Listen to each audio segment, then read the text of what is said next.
And joining us with more on this, former Senator Heidi Heitkamp from North Dakota. She is the director of the University of Chicago Institute of Politics, and former Congressman Carlos Curbelo from Florida. He is also an MSNBC political analyst. So, Senator, from what you've been seeing so far, who would you say is the most vulnerable in their path to confirmation?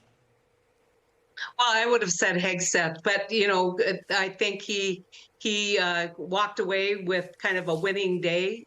Whether you agree with whether he's qualified or not, I think he's going to get confirmed. And so I think that the real trick here is that the Democrats have been focusing on character, on, you know, kind of the past.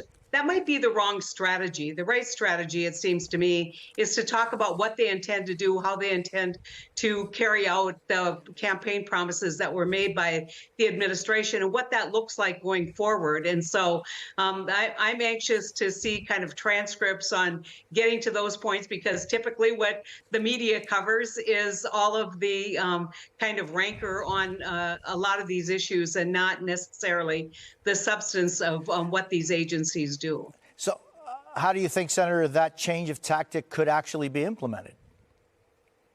Well, I mean, I did read a report that Chuck had said, Schumer had said, you know, get them on the record on what they intend to do. A great example would be Doug Burgum's been tasked with lowering the price of energy in this country by increasing drilling. What does he think that metric is? Is that going to be more than 13 billion barrels a month, which is the record that we set in December? What's the appropriate price that's going to keep the drilling industry, I think, current and profitable? And these are all questions that are the gift that keep giving, because as they're answering those questions, that creates a record that then creates the level of accountability.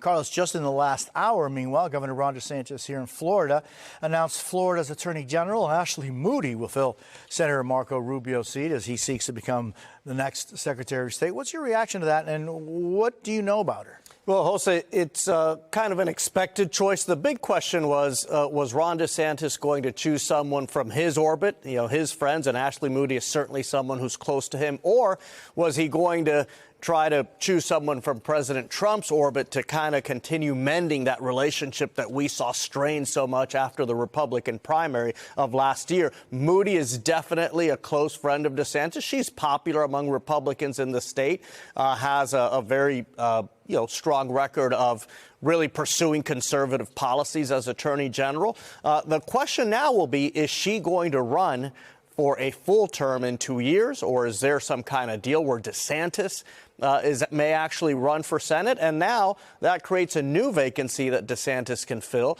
He has to now fill the position of Attorney General. A lot of people expect that he will pick his chief of staff to fill that vacancy. Carlos, just yesterday on the hearings for Marco Rubio for Secretary of State, he talked about and was asked all kinds of questions from Iran, Ukraine, China, and Latin America. And specifically, he was asked about the designation by President Biden this week to remove the Castro regime from the list of terrorist sponsoring states. Marco Rubio pushed back on that.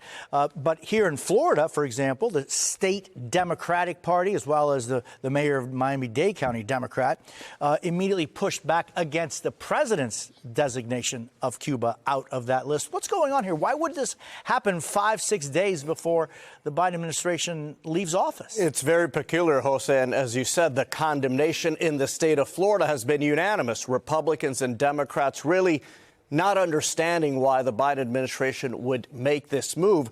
There's no clear benefit to U.S. national security. There's no clear advancing of U.S. interests. So the only explanation is that this is some kind of ideological decision to appease governments like the Cuban regime, the Venezuelan and Nicaraguan regimes in this hemisphere.